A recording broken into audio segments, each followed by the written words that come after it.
Good morning students. तो आज का हमारा चैप्टर है वैल्यूएशन ऑफ गुडविल। देखो, गुडविल का मतलब क्या होता है? गुडविल का मतलब होता है आपकी रेपुटेशन कितनी है। हम ऑर्गेनाइजेशन के कॉन्टेक्स्ट में बात करते हैं तो किसी ऑर्गेनाइजेशन की, या तो वो पार्टनरशिप फर्म हो, सोल प्रोप्राइटर हो या कोई कंपनी हो, जब भी किसी की गुडविल का बात आती है तो ये उसका मतलब होता है कि उसकी रेपुटेशन कितनी है, उसका नाम कितना है, उसे हम गुडविल कहते हैं। तो ये हो गया आपका मीनिंग। उसके बाद आप डेफिनेशन करने के लिए किसी एक ऑथर की, किसी एक रिसर्चर की ये डेफिनेशन उठा सकते हैं। उसके बाद है आपका फीचर्स ऑफ गुडविल। गुडविल की विशेषताएं क्या हैं? देखो, गुडविल एक इंटेंजिबल एसेट्स है। इंटेंजिबल एसेट्स कौन सी होती हैं? ऐसी संपत्तियाँ जिन्हें आप हाथ लगाकर छू नहीं सकते हो, वो होती हैं आपकी इंटेंजिबल एसेट्स। तो इंटेंजिबल एसेट्स है, जैसे आपके दूसरी इंटेंजिबल एसेट्स होती हैं, जैसे आपके पेटेंट्स हैं, कॉपीराइट हैं, ट्रेडमार्क है, जो कि लिमिटेड अवधि के लिए होती हैं, आप उन्हें छू नहीं सकते। बस क्या फ़र्क होता है कि आपका पेटेंट लेकर या कॉपीराइट लेकर आप अपने कॉम्पिटिटर से एडवांटेज गेन कर सकते हैं। तो वो आपकी एसेट है, लेकिन एक इंटेंजिबल एसेट है जिसको आप छू नहीं सकते हो। इसीलिए गुडविल भी एक ऐसी एसेट है कि जितनी अच्छी आपकी गुडविल होगी उतनी ही अच्छी आपके प्रॉफिट्स होंगे आपके कॉम्पिटिटर के अगेंस्ट। नेक्स्ट फीचर है इसकी it is liable to the constant fluctuation. मतलब कि depending upon the market conditions कैसी हैं, कंपनी की जो रेपुटेशन है वो ऊपर नीचे होती रहती है। Next, it is valuable only when entire business is sold. देखो, जब भी आपने अमलगमेशन के चैप्टर में किया होगा, जब हम परचेज कंसिडरेशन कैलकुलेशन करते हैं, जब एक बिज़नेस दूसरे बिज़नेस को एक्वायर करता है तो जो सेलर होता है, जो अपना बिज़नेस देता है, और एक बंदा होता है जो बिज़नेस खरीदता है, ठीक है। तो ख़रीदने के लिए वो किसी का बिज़नेस, तो उसको पैसे देता है। तो जब वो उसको कुछ अमाउंट देता है, कंसिडरेशन की अमाउंट देता है, परचेज कंसिडरेशन, ठीक है। तो एक तो क्या करता है कि वो उसके ये होता है कि जितना उसने संपत्तियाँ ली हैं सामने वाले के बिज़नेस की, वो उतना ही अमाउंट उसे पे कर दे। दूसरी बात ये है कि वो उन संपत्तियों की जितनी वैल्यू बनी है उससे ज़्यादा पे करे। जितना अमाउंट ज़्यादा दिया जाता है वो अमाउंट होता है गुडविल का अमाउंट। क्यों होता है? क्योंकि ये इस चीज़ से इम्प्लाई होता है कि जितनी संपत्ति का वैल्यूएशन थे आप उससे ज़्यादा दे रहे हो। तो आप क्यों दे रहे हो? इसका मतलब सामने वाली कंपनी का नाम अच्छा है, आप उसके गुडविल के बेसिस पे भी उसको एक्वायर कर रहे हो। तो इसलिए वो जो एक्स्ट्रा अमाउंट होता है वो होता है आपका गुडविल का अमाउंट होता है। तो और गुडविल जो होती है कैलकुलेशन, इसकी हम कभी भी पार्ट्स में नहीं करते कि 6 महीने बाद देखते हैं हमारी कंपनी की गुडविल कैसी बन गई, 7 महीने बाद देखते हैं। तभी देखी जाती है जब आपका बिज़नेस कोई एक्वायर करता है या आप अपना बिज़नेस बेच रहे होते हो। हाँ, इस रूल की एक्सेप्शन है। वो क्या है? जब आप पार्टनरशिप फॉर्म में, जैसे कोई नया पार्टनर आता है या कोई पुराना पार्टनर चला जाता है, अब किसी के पार्टनर के आने से या जाने से पार्टनरशिप फर्म के बिज़नेस पर तो कोई इफेक्ट नहीं पड़ता। यही तो विशेषता है पार्टनरशिप फर्म की। तो पार्टनरशिप फर्म, और यहाँ पर ये कह रहा है कि गुडविल तभी कैलकुलेट करते हैं जब पूरा बिज़नेस बेचना होता है। तो इसकी एक एक्सेप्शन है पार्टनरशिप फर्म में कि कैलकुलेशन आप गुडविल की तब भी करते हो जब आपके ये नया पार्टनर आता है या पुराना पार्टनर चला जाता है। नेक्स्ट पॉइंट आता है आपका, it is difficult to place an exact value of goodwill. अब आप गुडविल की एग्जैक्ट वैल्यू नहीं निकाल सकते। क्यों? क्योंकि इसके क्या फीचर है कि ये it keeps on fluctuating, it is liable to constant fluctuation, इसीलिए आप इसकी एग्जैक्ट वैल्यू नहीं निकाल सकते हो। Next, this no objective valuation of, there can be no objective valuation of goodwill. Its value is based on the subjective personal judgment of the valuer. इसका मतलब ये है कि आप जो गुडविल है, अब देखो इंटेंजिबल एसेट है, आप उसकी वैल्यूएशन अपने जो है एक पर्सनल, आप एक अपने पर्सनल एक्सपीरियंसेस के बेस पे कर सकते हैं कि किस कंपनी की कितनी ज़्यादा रेपुटेशन है। अब देखो, आपने किसी कंपनी की बिज़नेस एक्वायर किया, अब आपने असेट्स की तो मार्केट वैल्यू के अकॉर्डिंग वैल्यूएशन कर ली, मार्केट वैल्यू और बुक वैल्यू के अकॉर्डिंग देख लिया क्या उसकी वैल्यू निकलती है, मार्केट वैल्यू कितनी है। लेकिन जब आप एक्स्ट्रा अमाउंट देते हो, ठीक है, मान लो आपने 1 लाख रुपए एक्स्ट्रा दिया है, वो आपने अपनी पर्सनल फीलिंग के अनुसार ही तो दिए कि कि आपको लगता है कि मैं कितना एक्स्ट्रा दे देता हूँ, कंपनी की गुडविल कैसी है। अगर आप लेते हो, आप 1 लाख देने की कैपेसिटी रखते हो, अगर कोई दूसरा परचेज़र होगा उसके बिज़नेस का, क्या पता वो 2 लाख एक्स्ट्रा देने की कैपेसिटी रखता हो, उसके नज़रों में जो बिज़नेस एक्वायर कर रहा है उसकी वैल्यू बहुत ज़्यादा है। तो इसीलिए तो इसलिए जो वैल्यूएशन हुई है गुडविल की, ये थोड़ी पर्सनल होता है, पर्सनल जजमेंट है, आप एग्जैक्ट क्वांटिफाई नहीं कर सकते हो। इन्हीं सब प्रॉब्लम से बचने के लिए गुडविल की वैल्यूएशन के डिफरेंट डिफरेंट तरीके भी रखे गए हैं, जो कि हम अपने आगे पढ़ेंगे कौन से तरीके हैं। फिर गुडविल में भी परचेज्ड और नॉन परचेज्ड। गुडविल आप खरीद भी सकते हो, कैसे खरीद सकते हो, किसी का बिजनेस खरीद लो, उसको उसके एसेट से ज़्यादा पैसे दे दो, तो इसका मतलब आपने जितना ज़्यादा अमाउंट दिया है वो क्या है, गुडविल का अमाउंट है। इस तरह से आपने गुडविल खरीद ली। नॉन परचेज का क्या मतलब है कि भाई आपने वो गुडविल जो है अपने एफर्ट्स से बिल्ड करी है अपनी, इसलिए गुडविल का दो नेचर हो गए, परचेज भी किया जा सकता है इसको और नॉन परचेज भी की तरह की भी होती है। नेक्स्ट है आपका topic origin of goodwill. Goodwill आपके बनती कैसे, क्या क्या फैक्टर्स होते हैं जो आपके गुडविल को बिल्ड करने में लायबल रहते हैं। देखो कौन से फैक्टर हैं। Factor location of the business, आपका बिजनेस अगर एक इंडस्ट्री है, मैन्युफैक्चरिंग इंडस्ट्री है, और एक वो ऐसी जगह पर लोकेट है जहाँ से वो मार्केट को ईजी एक्सेस कर सकता है, इसका मतलब उसकी ट्रांसपोर्टेशन कॉस्ट कम आएगी। और जिस इंसान को उसमें को किसी भी इन मैन्युफैक्चरिंग इंडस्ट्री में इन्वेस्ट करना है तो वो क्या देखता है कि इसकी लोकेशन कहाँ पर है। ठीक है, अगर कंपनी की ट्रांसपोर्टेशन कम आएगी, कॉस्ट कम हो गई, तो वो अच्छा अर्न भी कर सकती है बजाय दूसरी कंपनीज़ की जो कि एक रिमोट लोकेशन में इस्टेब्लिश है। नेक्स्ट है एफिशिएंसी ऑफ मैनेजमेंट।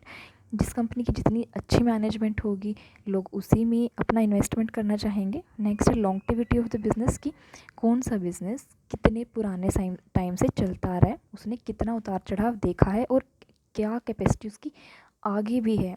नेक्स्ट आपके फ्यूचर की कैपेसिटी आपके डिपेंड करता है आपका एक्सपीरियंस कितना रहा है पास्ट में। फिर है नेक्स्ट पॉइंट है नेचर ऑफ द गुड्स, कि आपके गुड्स जिसमें आप बिज़नेस कर रहे हो उनका नेचर कैसा है, क्या वो पेरिशेबल नेचर की है, क्या वो डेली रूटीन के काम आने वाली चीज़ें हैं, या फिर ऐसी चीज़ें हैं जो साल में सिर्फ सीजनली यूज़ होती हैं। फॉर एग्ज़ाम्पल जैसे कूलर है, कूलर को आप ठंड में तो नहीं यूज़ कर सकते, एसी को ठंड में यूज़ नहीं कर सकते, लेकिन आप जो कुकिंग गैस है, ऑयल है खाना बनाने का, इसको तो आप दोनों सीज़न में यूज़ कर सकते हो। तो इस तरह से तो जो इंसान है, इन्वेस्टर होते हैं, वो यही सब देख के किसी कंपनी में इन्वेस्ट करते हैं।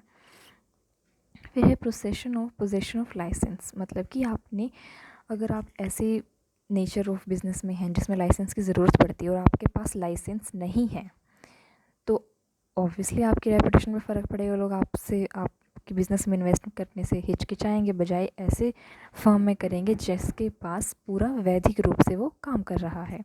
नेक्स्ट है monopolistic and other rights. Monopolistic का मतलब यहाँ पर जैसे आपने मार्केट के टाइप्स पढ़े थे, मोनोपोली होती है, मोनोपोलिस्टिक होती है, ओलिगोपोलिस्टिक होती है। यहाँ पे मोनोपोलिस्टिक का मतलब मार्केट मोनोपोलिस्टिक नहीं है, यहाँ पर मोनोपोली को एडजेक्टिव के फॉर्म में यूज़ कर रखा है कि जो इंसान मोनोपोली करता है वो एक मोनोपोलिस्टिक नेचर का है, उसके लिए मोनोपोलिस्टिक यहाँ पर ये यूज़ किया गया है। If the business enjoy monopoly market it will have assured profits, मतलब जैसे कि भाई एक ही चीज़ का, किसी चीज़ का कोई एक ही सप्लायर है,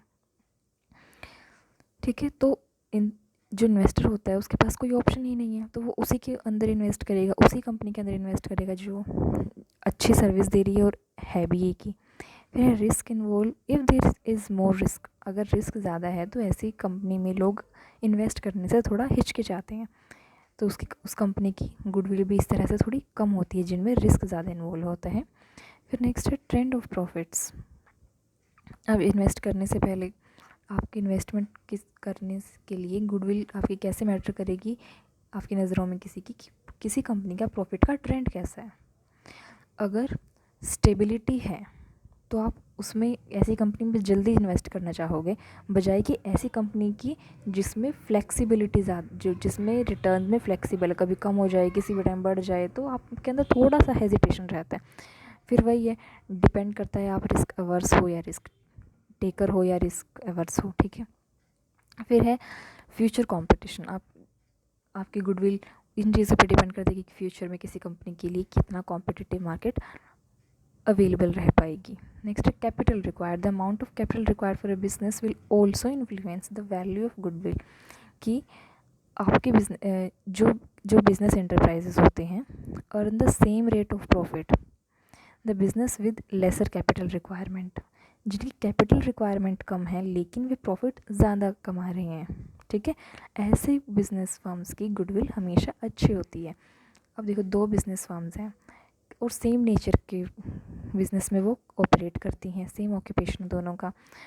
एक जने जो है, दोनों ने same amount of capital invest कर रखा है, एक फर्म तो आपका कमा रही है ज़्यादा प्रॉफिट, एक दूसरी फर्म कमा रही है आपका कम प्रॉफिट, तो आपकी गुडविल किस फर्म की ज़्यादा अच्छी होगी? उस फर्म की जो ज़्यादा प्रॉफिट कमा रही है with lesser amount of capital invested. Other factors हैं आपके, जैसे गवर्नमेंट की रेगुलेशंस होगी, रिसर्च एंड डेवलपमेंट क्या कहती है किसी प्रोडक्ट के बारे में।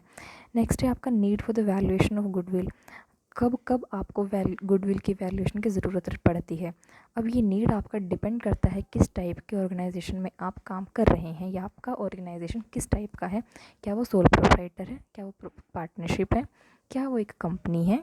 ठीक है, अब सोल ट्रेड में है तो उसमें क्या है कि जब बिज़नेस डिस्पोज होगा, नया पार्टनर आएगा, आप वेल्थ टैक्स की कैलकुलेशन करोगे तब। ऐसे ही आपके पार्टनरशिप फर्म है, ये पॉइंट्स हैं, इनको ध्यान से देखो। फिर आपका अगला केस बनता है जब आपकी बिज़नेस ऑर्गेनाइजेशन का नेचर क्या है, कंपनी है, आपकी कोई कंपनी है। तब आप क्या करते हो, जब आप किसी कंपनी को टेक ओवर करते हो या दो कंपनीज जो हैं अमलगमेट हो रही हैं, when a company want to purchase a large block of shares, acquiring.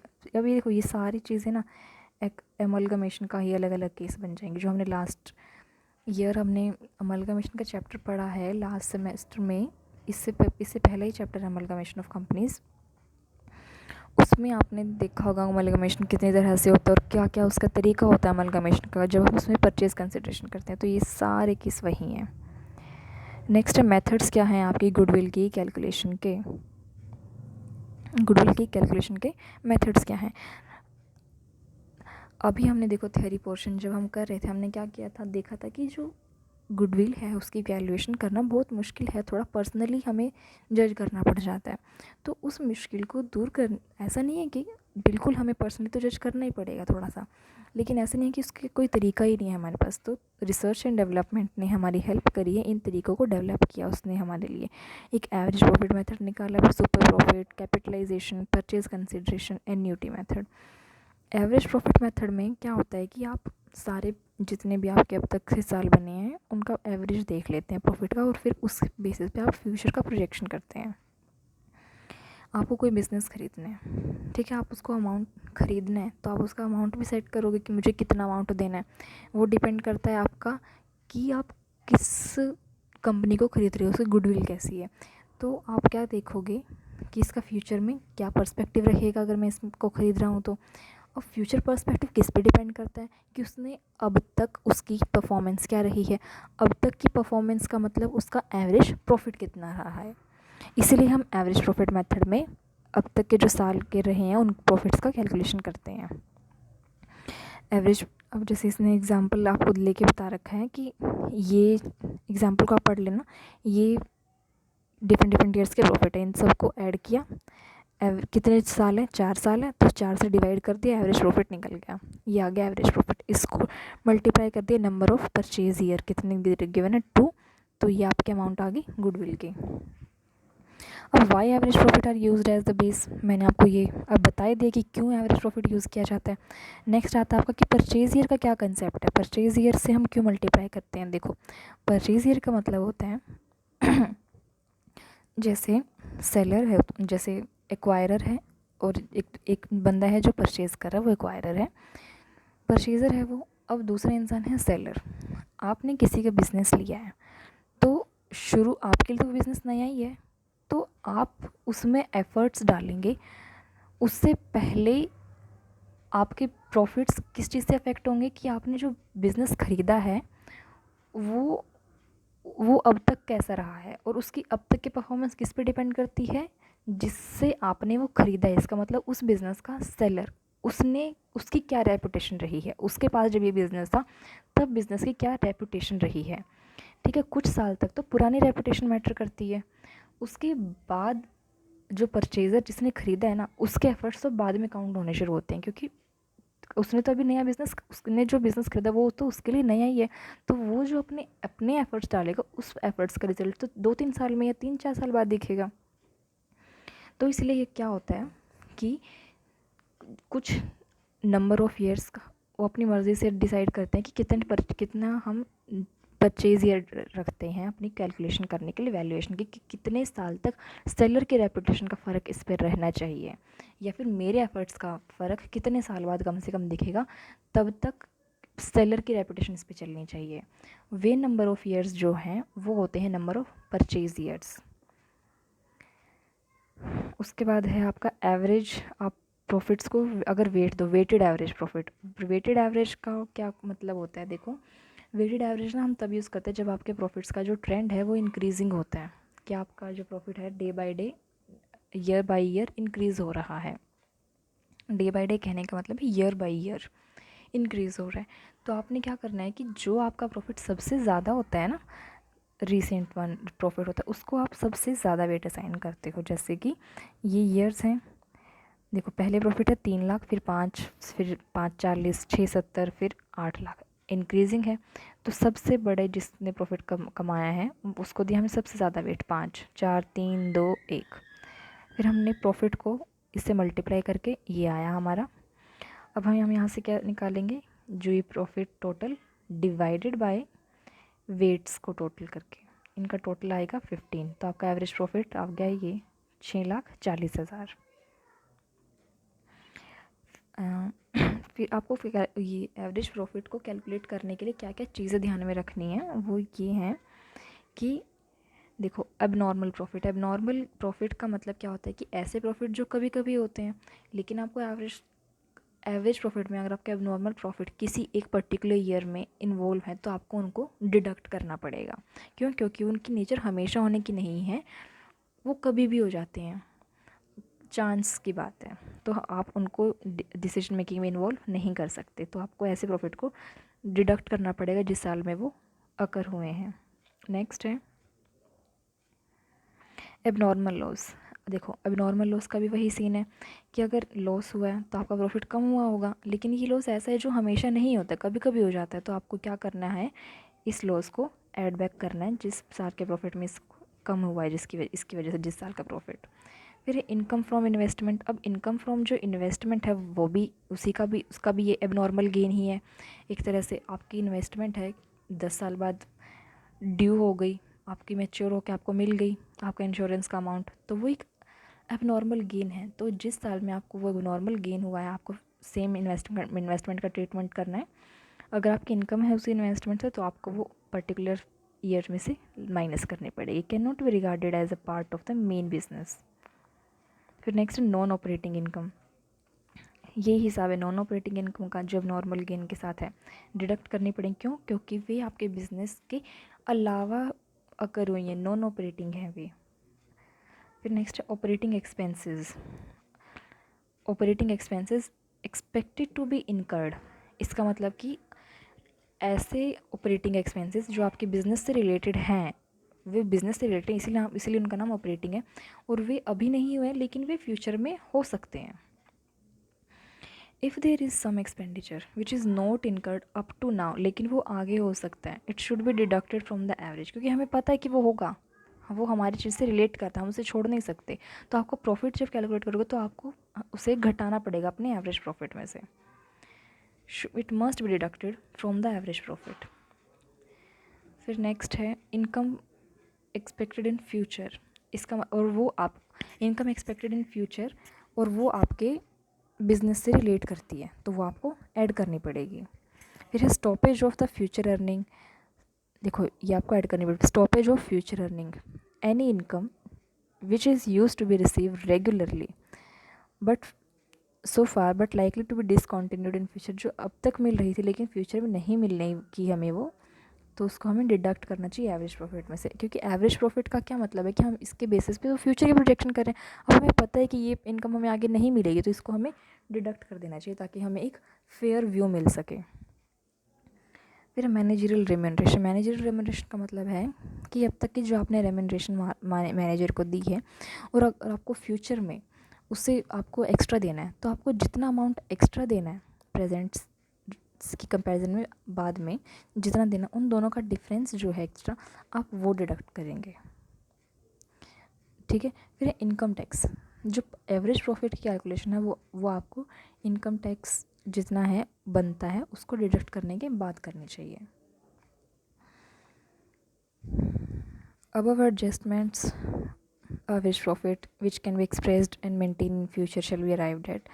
तो ये वैल्यूएशन ऑफ गुडविल का क्या फॉर्मूला हो गया, average profit multiply number of years purchased. अब ये इलस्ट्रेशन जो है, इलस्ट्रेशन आप आज हम ये थ्योरी पोर्शन तक ही करेंगे, आप इसे रिवाइज़ करो। हम अपनी नेक्स्ट वीडियो लेक्चर में इलस्ट्रेशन कंटिन्यू करेंगे।